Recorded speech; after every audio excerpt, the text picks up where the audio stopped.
السلام عليكم ورحمة الله تعالى وبركاته.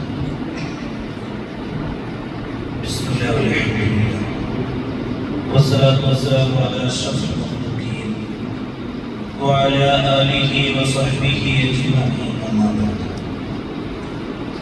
يا സ്നേഹാദരവുള്ള സത്യവിശ്വാസികളെ, അല്ലാഹുവിനെ പോലെ അവന്റെ സ്വർഗ്ഗലോകം ലഭിക്കുന്ന മുത്തഖീങ്ങളിൽ മുഅ്മിനീങ്ങളിൽ മുഅ്മിനാത്തുകളിൽ നമ്മെയും നമ്മുടെ അഹ്ലുകാരെയും അല്ലാഹു ഉൾപ്പെടുത്തി അനുഗ്രഹിക്കട്ടെ. വളരെ പ്രധാനപ്പെട്ട ദിവസത്തിലും സമയത്തിലുമാണ് സത്യത്തിൽ നാം ഒരുമിച്ച് കൂടിയിട്ടുള്ളത്. ഒരുപാട് ആളുകളുടെ ഒരുപാട് വേവലാതികൾ, നൊമ്പരങ്ങൾ, പ്രയാസങ്ങൾ, പ്രതിസന്ധികൾ ഒക്കെ പറഞ്ഞ് ആകുന്ന വസീയത്ത് ചെയ്തിട്ടുണ്ട്. എല്ലാവരുടെയും എല്ലാ ഹലാലായ മുറാദുകളും അല്ലാഹു ഈ ദിവസത്തിന്റെ സമയത്തിന്റെ ഒക്കെ ഫദ്ല് കൊണ്ട് അല്ലാഹു മാറ്റിക്കൊടുക്കട്ടെ. പ്രിയപ്പെട്ടവർ, നാമൊക്കെ മുസൽമാന്മാരാണ്. ഒരു മുസ്ലിമിനെ സംബന്ധിച്ചിടത്തോളം അവന് ഏറെ ഉണ്ടാവേണ്ട വളരെ പ്രധാനപ്പെട്ട ഒരു സംഗതി ഈമാനാണ്. ഈമാൻ എന്നത് ഒരു മനുഷ്യനെ സംബന്ധിച്ചിടത്തോളം വളരെ പ്രധാനപ്പെട്ട ഒരു സംഗതിയാണ്. പരിശുദ്ധ നബി സല്ലല്ലാഹു അലൈഹി വസല്ലം തങ്ങൾ പഠിപ്പിക്കുന്നു, ഈമാൻ, ഒരാൾ ഈമാനിന്റെ മധുരം അറിഞ്ഞു കഴിഞ്ഞാൽ, ഒരാൾ എങ്ങനെയാണ് ഈമാനിന്റെ മധുരം അറിയുക, അവന് ഈമാന്റെ ഹലാവത്തും മധുരം സ്വാദ് എങ്ങനെ ഉണ്ടാകുന്നു എന്നൊരാളിൽ എങ്ങനെ മനസ്സിലാക്കാൻ കഴിയുമെന്ന് അഷ്റഫുൽ ഖൽഖ് മുഹമ്മദുൽ മുസ്തഫ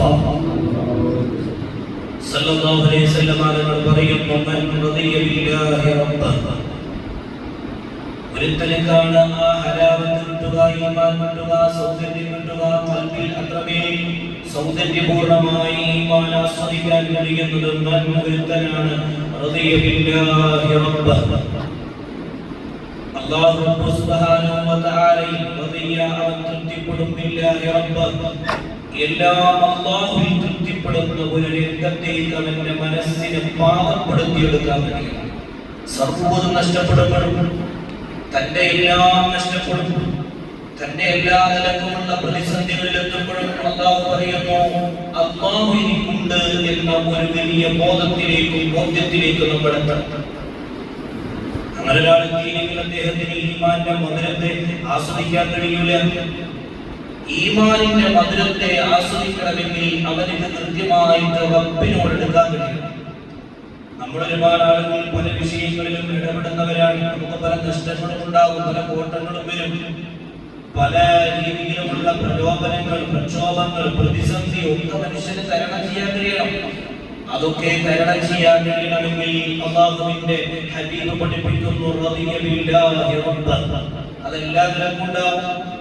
അല്ലാതെ നമ്മൾ എന്തെങ്കിലും ഒരു പ്രയാസം വരുമ്പോഴേക്കും ഒരു സൃഷ്ടിയോട് പോയിട്ട് നമ്മൾ ചോദിക്കുന്നതിലപ്പുറം ഏതെങ്കിലും ഒരു സ്ഥലത്ത് പോയിട്ട് എന്റെ കച്ചവടത്തിൽ, എന്റെ ജോലിയിൽ, എന്റെ മറ്റുള്ള കാര്യങ്ങളിൽ എന്ന് പറയുന്നതിലേറെ ഞാൻ അതിനെ നിരുത്സാഹപ്പെടുത്തില്ല. പക്ഷെ അതിലേറെ വേണ്ടത് എവിടെയാണ്? അല്ലാഹുവിലേക്ക് ആ ഒരു ബോധത്തേക്ക് നമ്മൾ അത്ര എന്ത് വിഷയം വരുമ്പോഴും എന്നൊരു കാഴ്ചപ്പാട്, ഒരു മധുരത്തെ ഒരു മനുഷ്യന് ആസ്വദിക്കാൻ കഴിയുമ്പോഴാണ് സത്യത്തിൽ അവൻ അല്ലാഹുവിന്റെ അടിമ എന്ന തലത്തേക്ക് എത്തുന്നത്. ഹബീബായ റസൂലുള്ളാഹി സ്വല്ലല്ലാഹു അലൈഹി വസല്ലം തങ്ങൾ പറയുന്നു, ആരാ ഹബീബ്? ഹബീബ് പറഞ്ഞു എന്ന അതിന്റെ അർത്ഥം പരിശുദ്ധ ഖുർആൻ പറയുന്നു, വമാ യന്തിഖു അനിൽ ഹവാ ഇൻ ഹുവ ഇല്ലാ വഹ്യു യൂഹാ. നമ്മൾ അല്ലാഹുവിന്റെ റസൂലിന്റെ ഹദീസാണ് പറഞ്ഞത്, തള്ളണ്ട. ഖുർആന പറഞ്ഞു, വമാ യന്തിഖു അനിൽ ഹവാ ഇൻ ഹുവ ഇല്ലാ വഹ്യു യൂഹാ. അല്ലാഹുവിന്റെ ആകാശത്ത് നിന്ന് അല്ലാഹു പറഞ്ഞതല്ലാതെ അല്ലാഹുവിന്റെ റസൂൽ വമാ യന്തിഖു മൊഴിയുകയില്ല. ആ ഹബീബ് പറയട്ടെ, ഒരാൾക്ക് ആ മനുഷ്യന്റെ ഈമാന്റെ ഹലാവത്ത് ആ മനുഷ്യന്റെ ഹൃദയത്തിൽ എത്തുന്നത് റദിയ ബില്ലാഹി റബ്ബഹ എന്നിടത്തേക്ക് എത്തുമ്പോഴാണ്. കുറച്ച് നഷ്ടം വരുമ്പോഴേക്ക്, സാമ്പത്തിക നഷ്ടമാവട്ടെ അല്ലെങ്കിൽ മറ്റുള്ള രൂപത്തിൽ എന്തെങ്കിലും പ്രതിസന്ധി വരുമ്പോഴേക്ക് നമ്മൾ ബേജാറാവണം, പേടിയാവണം. ആ പേടി വരുന്ന ദിവസത്തിൽ ഒരു മനുഷ്യ പ്രാകൃതമായി പേടി വരാം, ഒരു മനുഷ്യ പ്രാകൃതമായി പേടി വരാം. പക്ഷേ അതിലപ്പുറത്തേക്ക് എനിക്കൊന്നുമില്ല, അസ്തമിച്ചു ഞാൻ എന്ന തലത്തേക്ക് ഒരു മനുഷ്യന്റെ ഹൃദയം വന്നാൽ റബ്ബിലേക്ക് എത്തിയിട്ടില്ല. അല്ലെങ്കിൽ അവന്റെ നിസ്കാരങ്ങളും അവന്റെ നോമ്പുകളും വെറുതെ നിസ്കരിച്ച് സമയം കളയാൻ, നോമ്പ് നോച്ച് പട്ടിണി കിടക്കാൻ അത്രമാത്രമുള്ളവരുടെ ഹൃദയത്തിലേക്ക് ഈമാന്റെ തരി എത്തിയിട്ടില്ല. അലാ അന്നഹു മൻ ലം യകുൻ കദാലിക ലാ യജ്ദു അലാവത്തുൽ ഈമാൻ. അല്ലാഹുവിന്റെ റസൂൽ പറയാണ്, ഇങ്ങനെ ഒരാൾക്ക് എത്തിയിട്ടില്ലെങ്കിൽ ലാ യജ്ദു അലാവത്തുൽ ഈമാൻ, ഈമാന്റെ മധുരം അവൻ ആസ്വദിക്കാൻ കഴിയില്ല. ഈമാന്റെ മധുരം ആസ്വദിക്കാൻ കഴിയില്ല. ആലോചിച്ച് നോക്കി, നമുക്ക് കൃത്യമായി മനസ്സിലാവും. നമുക്കത് മനസ്സിലാവും. ഒരു വിഷമം വരുമ്പോ എനിക്ക് റബ്ബുണ്ട്, എന്റെ റബ്ബ് സംരക്ഷിച്ചോളും, എന്റെ കടം റബ്ബ് കിട്ടിക്കോളും. അങ്ങനെയാണല്ലോ പരിശുദ്ധ ഖുർആൻ പോലെ അങ്ങനെ പറഞ്ഞിട്ടുണ്ടല്ലോ.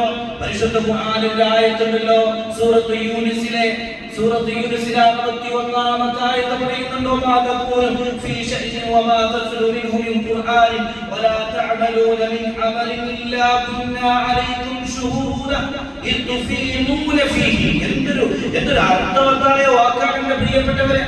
ജീവിതത്തിന്റെ സകലമായ നിമിഷങ്ങളിലും നമ്മുടെ ഹൃദയത്തോട് ചേർത്ത് വെക്കേണ്ട ഒരു വാക്കാണ്. നിങ്ങൾക്ക് എന്ത് പ്രതിസന്ധി വന്നാലും, നിങ്ങൾ തന്റെ കൂട്ടുകാരനോട് തനിക്ക് വന്ന കടത്തെക്കുറിച്ച്, ബിസിനസിന്റെ നഷ്ടത്തെക്കുറിച്ച്, അല്ലെങ്കിൽ തന്റെ മകളുടെ കല്യാണകാര്യത്തെ കുറിച്ച്, അല്ലെങ്കിൽ തന്റെ മകന്റെ ഇസ്ലാമിക ചിന്തയിൽ നിന്ന് പുറത്തുപോയതിനെ കുറിച്ച്, തന്റെ ഭാര്യയുടെ വിഷമത്തെ കുറിച്ച്, തന്റെ കുടുംബത്തിന്റെ അനൈക്യത്തെ കുറിച്ചൊക്കെ താൻ സംസാരിക്കുമ്പോ, ചിന്തിക്കുമ്പോ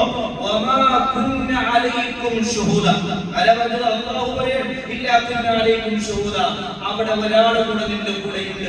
ചിലപ്പോ നിന്റെ കൂടെ ജ്യേഷ്ഠനായിക്കോളുന്നില്ല, നിന്റെ കൂടെ ഉപ്പുണ്ടായിക്കോളുന്നില്ല, നിന്റെ അഖിലുകാരോ നാട്ടുകാരോ അയൽപക്കക്കാരോ അതിനൊന്നും ഉണ്ടായിക്കൊള്ളുന്നില്ല. പക്ഷേ അവിടെ നിന്റെ കൂടെ നിൽക്കാൻ, ആ വാക്കിന പ്രയാസത്തിന പ്രതിസന്ധിക്ക് നിന്റെ കൂടെ സാക്ഷിയായി നിൽക്കാൻ അല്ലാഹുണ്ട് എന്ന് പരിശുദ്ധ ഖുർആൻ പഠിപ്പിക്കുകയാണ്. എന്നിട്ട് തുഫീദൂന ഫീ വമാ യഅ്സുബു അൻ റബ്ബിക മിൻ മിസ്ഖാലി ദർറ ഫിൽ അർളി വലാ ഫിസ് സമാ. എന്തൊരു വാക്കാണ്. ആകാശത്തിലും ഭൂമിയിലുമുള്ള ഒരാണു മിൻ മിസ്ഖാലി ദർറ, ഒരണുവോളം വിഷയം അല്ലാഹു അറിയാതെ പോവില്ല. അല്ലാഹു അതിൽ അശ്രദ്ധനല്ല. അതുകൊണ്ട് നിന്റെ നികില ഇടപാടുകളിലും കൂരാകൂരിട്ടിലുള്ള അക്രമത്തിലും വലിയ വെളിച്ചത്തിലുള്ള അക്രമത്തിലും ശേഷം അങ്ങനെയാണ് പറയുന്നത്, വലാ സദറ മിൻ ദാലിക വലാ അക്ബറ ഇല്ലാ ഫീ കിതാബിൻ മുബീൻ. ഒരാണു എന്ന് പറഞ്ഞാൽ മൈക്രോ സെക്കൻഡിലും അപ്പുറം ഒരു ആറ്റം എന്ന് പറയുന്ന ഏറ്റവും ലഘു, അതിനപ്പുറത്തേക്ക് പറയാൻ കഴിയില്ല. വലാ അസ്ബറ മിൻ ദാലിക വലാ അക്ബറ, ഈ വലുത് അത് എത്ര വലുതാണെങ്കിലും ആ കാര്യത്തിലൊക്കെ അല്ലാഹു റബ്ബുൽ ഇസ്സത്തിന്റെ ഇടപെടലുണ്ട് എന്നതാണ്. അതുകൊണ്ടല്ലേ ഇബ്രാഹിം നബി അലൈഹിസ്സലാത്തു വസ്സലാമിനെ നമ്രൂദിന്റെ തിക്കുണ്ടാരത്തിലേക്ക് എറിഞ്ഞ ചരിത്രം നമുക്കറിയാലോ. അവിടെ ശരിക്കും തന്റെ മനുഷ്യ പ്രാകൃതമായി ചെയ്യുന്ന ടെമ്പറേച്ചർ അത്ര പോലും ടെമ്പറേച്ചർ ആ തീരുണ്ടായിട്ടില്ലെന്നാണ്. അല്ലാഹുണ്ട് എന്നുള്ള ബോധത്തേക്ക് ആ മനുഷ്യനെത്തിയതാണ്. ഇന്ന് നമ്മളൊക്കെ അങ്ങനെ, നമ്മുടെ കൂടെ നോട്ടുണ്ടോ എല്ലാമായി, നമ്മുടെ കൂടെ ആൾബലമുണ്ടോ എല്ലാമായി, നമ്മുടെ കൂടെ ഇവിടെയുള്ള എല്ലാവിധ സ്വാധീനങ്ങളും എന്റെ കൂടെ ഉണ്ടോ എല്ലാമായി. അല്ല, അങ്ങനെ അല്ലാതെ അവരുടെ റബ്ബ് എന്ന തലത്തേക്ക് മനുഷ്യൻ എത്തിപ്പെടുമ്പോഴാണ് ഇതൊക്കെ വിജയിക്കുന്നത്. ആ യൂനുസ് നബി അലൈഹിസ്സലാത്തു വസ്സലാം അവിടത്തെ ഗ്രാമത്തിൽ, ആ രാജ്യത്തെ നാട്ടിൽ 9 കൊല്ലം പണിയെടുത്തു. എന്തിനു വേണ്ടി? പ്രബോധനം നടത്താൻ. 9 കൊല്ലം പണിയെടുത്ത യൂനുസ് നബി അലൈഹിസ്സലാത്തു വസ്സലാം നേരിട്ടതാകെ 2 ആളെ. ആകെ ഇസ്ലാമിലേക്ക് വന്നത് 2 ആളാണ്. നമ്മൾ മനസ്സിലാക്കണം, യൂനുസ് നബിക്ക് വലിയ പ്രയാസമായി, വലിയ പ്രതിസന്ധിയായി. അല്ലാഹുവിനോട് ദുആ ചെയ്തു, പക്ഷേ വെറും 2 ആളെയാണ്. അവിടെ അല്ലാഹു പഠിപ്പിക്കുന്നുണ്ട്. ആ ചരിത്രം മനസ്സിലാക്കുമ്പോൾ നമുക്ക് പലതും പഠിക്കാനുണ്ട്. യൂനുസ് നബി അലൈഹിസ്സലാത്തു വസ്സലാം പ്രബോധനം നടത്തി 9 കൊല്ലം. 2 ആൾ ഇസ്ലാമിലേക്ക് വന്നു. പിന്നെ ആ മത്സ്യത്തിന്റെ വയറ്റിൽ കിടക്കുന്നത്, മത്സ്യത്തിന്റെ വയറ്റിൽ നിന്ന് പുറത്തു വന്നപ്പോ വീണ്ടും 1 വർഷം യൂനുസ് നബി ഒരു മലയുടെ മുകളിലേക്ക്, ഒരു കുന്നിന്റെ മുകളിലേക്ക് കയറിന. പക്ഷേ യൂനുസ് പോയപ്പോ ആ നാട്ടിലെ ഏകദേശം ആളുകളൊക്കെ ഇസ്ലാമിന്റെ തീരത്തേക്ക് വന്നു എന്ന് പഠിപ്പിക്കുന്ന ചരിത്രം. യൂനുസ് നബി അലൈഹിസ്സലാത്തു വസ്സലാമിന്റെ ഈ ചരിത്രത്തിൽ നിന്ന് വലിയ പാഠമുണ്ട്. ആ മലയുടെ മുകളിൽ പോയി ലാ ഇലാഹ ഇല്ലാ അൻത സുബ്ഹാനക ഇന്നി കുൻതു മിനൽ ളാലിമീൻ എന്ന മത്സരത്തിന്റെ വയറ്റിൽ അകപ്പെട്ടപ്പോൾ ചെറിയ അതേ ദിക്ർ ആ ഖുർആനിലെ വചനം ഓതിക്കൊണ്ടേയിരുന്നു. എന്നിട്ട് യൂനുസ് നബി വീണ്ടും ഒരു വർഷം ഒരു കുന്നിന്റെ മുകളിൽ കയറി വീണ്ടും ഒരു വർഷം അല്ലാഹുവിനെ കുറിച്ച് ചിന്തിക്കുന്നു. എനിക്കാകെയുള്ളത് റബ്ബാണ്. 9 വർഷം പണിയെടുത്തിട്ട് ഇസ്ലാമിലേക്ക് വരും രണ്ടാള് വന്ന നാട്ടിലാണ് യൂനുസ് നബി മത്സ്യത്തിന്റെ വയറ്റിൽ അകപ്പെട്ടപ്പോ ആ നാട്ടിലെ ഏകദേശം ആളുകളൊക്കെ ഇസ്ലാമിന്റെ തീരത്തേക്ക് കടന്നു വന്നത്. യൂനുസ് നബിക്ക് സാധിക്കാത്ത കാര്യം അവിടെ നടക്കേണ്ട, പ്രവാചകർ ചെയ്തപ്പോൾ നടക്കാത്ത ഒരു സംഭവം ആ നാട്ടിൽ നടക്കേണ്ട. ഇവിടെ ഒരു ചരിത്രം നമ്മളെ പഠിപ്പിക്കുന്നുണ്ട്. നീയല്ല ഹിദായത്തിലാക്കുന്നവൻ, പ്രവാചകരെ റസൂലെ അങ്ങല്ല, മറിച്ച് ഞാനാണ്. അതെന്റെ ഔദാര്യത്തിൽപ്പെട്ടതാണ്, ഞാൻ എല്ലാവിടെയും ഉണ്ടാകും എന്ന് പഠിപ്പിക്കുന്ന ഒരു ചരിത്രം. തിരിച്ചു വരുമ്പോ ഒരു ആട്ടിടയൻ യൂനുസ് നബിയെ കാണുകയും ആ ആട്ടിടയൻ യൂനുസ് നബിയെ അവിടുത്തെ ആളുകൾക്ക് കാണിച്ചു കൊടുക്കുകയും ചെയ്തു. യൂനുസ് നബിയെ അന്ന് കണ്ടുകിട്ടിയാൽ കാണിച്ചു കൊടുക്കുന്നവർക്ക് ഇത്ര ഇനാം പ്രഖ്യാപിച്ചിരുന്ന നാടാണ്. യൂനുസിനെ കണ്ടവരാരെങ്കിലും ഉണ്ടോ? അലൈഹിസ്സലാം തെരഞ്ഞു നടക്കുന്ന ഒരു കാലത്താണ്. യൂനുസ് നബി നാട്ടിലേക്ക് തിരിച്ചു വന്നപ്പോ കാണുന്നത് നാട്ടിലാളുകളൊക്കെ ഇസ്ലാമിന്റെ തീരത്തേക്ക് വരുന്നു. അശ്ഹദു അന്നക റസൂലുള്ളാഹ്, അശ്ഹദു അന്നക റസൂലുള്ളാഹ്. അല്ലാഹുവിന്റെ റസൂൽ യൂനുസ് നബിയെയും അല്ലാഹുവിനെയും അംഗീകരിച്ച ആളുകൾ ആ തന്റെ നാട്ടിൽ പക്ഷേ പ്രബോധനം നടത്തിയിട്ടൊന്നും ആവാത്തോണ്ട് വലിയ വിഷമുണ്ട്. അവിടെ പഠിപ്പിക്കുന്നുണ്ട് ഇസ്ലാം. യൂനുസ് അലൈഹിസ്സലാം പ്രവാചകരെ അങ്ങല്ല ഇതിന്റെ ഉടമസ്ഥാവകാശം ഇത് റബ്ബിനാണ് സമർപ്പിക്കേണ്ടത് എന്ന് പഠിപ്പിക്കുമ്പോ പ്രിയപ്പെട്ടവരെ അല്ലാഹുവിന്റെ ഔദാര്യത്തോടെയാണ് നമ്മൾ ജീവിക്കുന്നത്. അതുകൊണ്ട് ആ ഒരു തിരിച്ചറിവിലേക്ക് നമ്മൾ എത്തിയാൽ ആരോഗ്യവും സ്വാധീനവും പണവും സമ്പത്തും ഏത് മനുഷ്യനും അതിനൊരു പരിധിയുണ്ട്. നിങ്ങൾ ആലോചിച്ച് നോക്ക്, ഒരു മനുഷ്യനെ കൊണ്ട് ഒരു മനുഷ്യന്റെ പ്രശ്നം തീർക്കാൻ കഴിയോ? എത്ര തീർക്കാൻ കഴിയും? ഒരാൾ 1000 കൊടുത്താൽ 10,000 കൊടുത്താൽ തീരുന്നതാണോ ഒരു മനുഷ്യന്റെ പ്രയാസം? അല്ലെങ്കിൽ നമുക്കൊരു വിഷമം ഉണ്ടാകുമ്പോൾ ഒരു സൃഷ്ടിയോട് പോയിട്ട് ഒരു മനുഷ്യനോട് പോയിട്ട് നമ്മളിങ്ങനെ സഹായം എന്ന് പറഞ്ഞാൽ അതൊന്നും വേണ്ട എന്ന് നിരാകരിക്കല്ല. എന്ന ചിന്തയിൽ അപ്പുറത്തേക്ക് നമ്മൾ കിടക്കുമ്പോ റബ്ബിന്റെ സഹായത്തിൽ വന്നു പോകും. നിങ്ങൾ ആലോചിച്ചു മുഹമ്മദ് മുസ്തഫ സല്ലല്ലാഹു അലൈഹി വസല്ലം ലോകത്തിന്റെ നായകനെ സിഹർ ബാധിച്ചില്ലേ? അന്ന് ലോകത്തിന്റെ ഹബീബിന് സിഹർ ബാധിച്ച സമയത്ത് വലിയ പ്രയാസത്തോടെ വിഷമത്തോടെ സങ്കടത്തോടെ മുത്ത് ഹബീബ് കഴിഞ്ഞ സമയത്ത് ആരാ അല്ലാഹുവിന്റെ റസൂലിനെ സിഹർ മാറ്റി കൊടുത്തത്? ആരാ ഹബീബിന്റെ ചാരത്തേക്ക് വന്നിട്ട് ഹബീബായ റസൂലുള്ളാഹി സ്വല്ലല്ലാഹു അലൈഹി വസല്ലം തങ്ങളോട് ഓതാ പറഞ്ഞത്? അത് മുഹമ്മദ് മുസ്തഫ സല്ലല്ലാഹു അലൈഹി വസല്ലം തങ്ങളുടെ അടുത്തേക്ക് വന്നത് നസറുൽ അമീനാണ്, ജിബ്രീലാണ്. മുഖറബുൽ അംലാഖ് മലക്ക് ജിബ്രീൽ. ഞാൻ പറയുന്നു വളരെ കൃത്യമായ ബോധ്യത്തോടെ, ഉത്തമമായ ബോധ്യത്തോടെ, ആധികാരികമായ രേഖകൾ പറഞ്ഞുകൊണ്ട് ഞാൻ വെച്ചുകൊണ്ട് നിങ്ങളോട് പറയുന്നു, നിങ്ങളുടെ വീട്ടിലും ജിബ്രീൽ വരും, നമ്മുടെ വീട്ടിലും ജിബ്രീൽ വരും അലൈഹിസ്സലാം. ജിബ്രീൽ മരിച്ചിട്ടില്ലല്ലോ, മരിച്ചതായിട്ട് നമുക്കറിയില്ലല്ലോ, മരിച്ചിട്ടില്ല. അതുകൊണ്ട് തന്നെ ജിബ്രീൽ അലൈഹിസ്സലാത്തു വസ്സലാം ഒരു മനുഷ്യന്റെ വിഷയങ്ങളിൽ നിന്നും അന്നിട്ട് ഇടപെട്ടതുപോലെ ഇന്നും ഇടപെടാൻ കഴിയുന്ന ഒരാളായതുകൊണ്ട് തന്നെ നമുക്ക് സൂറത്ത് 100 തവണ ഓതിയ മനുഷ്യന്റെ ചാരത്ത് നിന്ന് അവന്റെ കടം തീർത്തു കൊടുത്ത ജിബ്രീൽ ഇന്നുമുണ്ട്. അതുകൊണ്ട് എന്റെ പ്രിയപ്പെട്ടവരെ നമ്മൾ മടങ്ങേണ്ടത് റബ്ബിലേക്കാണ്.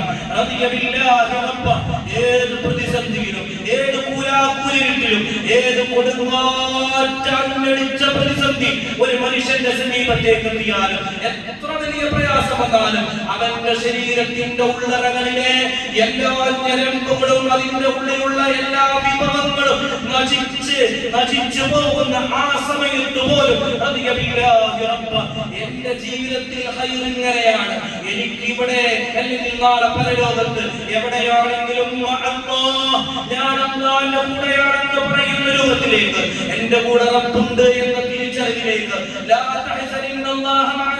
എന്ന് ഹബീബായ തങ്ങൾ പഠിപ്പിച്ച ഖുർആനിന്റെ വചനത്തെ അനർത്ഥമാക്കും വിധം ഏത് പട്ടിണിയിലും ഏത് പരിവട്ടത്തിലും ഫിലിസ്തീനിലെ മക്കളെ മാതൃകയാക്കും വിധം ഓരോ മനുഷ്യന്റെ ഹൃദയത്തിന്റെ ഉള്ളറകളിലും മനസ്സിന്റെ പൂന്തോപ്പുകളിലും ഉണ്ടാവേണ്ടത് എന്റെ കൂടെ റബ്ബുണ്ട്, എനിക്കാരും വേണ്ട എന്ന തലത്തേക്ക് ആരൊഴിവാക്കിയാലും അള്ളാഹു ഒഴിവാക്കൂല. അള്ളാഹു റഹ്മാനാണ്, അള്ളാഹു റഹീമാണ് എന്നൊരു തിരിച്ചറിവിലേക്ക് നമ്മൾ എത്താത്ത കാലത്തോളം പ്രിയപ്പെട്ടവരെ വലിയ അബദ്ധങ്ങളിലേക്ക് നമ്മൾ ചെന്ന് ചാടും, വലിയ അബദ്ധങ്ങളിലേക്ക് നമുക്ക് ചെന്ന് ചാടും. നിങ്ങൾ ആലോചിച്ച് നോക്കുന്ന ഒറ്റ കാര്യം സൂചിപ്പിക്കുകയാണ്. കുടുംബത്തിന് വേണ്ടി കഷ്ടപ്പെട്ട് നഷ്ടപ്പെട്ട് ജീവിച്ച ഒരു മനുഷ്യന്റെ അവസാന നിമിഷത്തിലും അവനെ കൊണ്ടുപോകുന്നത് അല്ലാഹു ആ കാര്യത്തിൽ നമ്മളെ ഉൾപ്പെടുത്തട്ടെ. അവനെ അവസാനം ധരിച്ചു കൊണ്ടുപോകാണ്. ഒരു ഭർത്താവിനും ഭാര്യയെ കൂട്ടുകൊടുത്ത മരണം ഉണ്ടായിട്ടില്ല.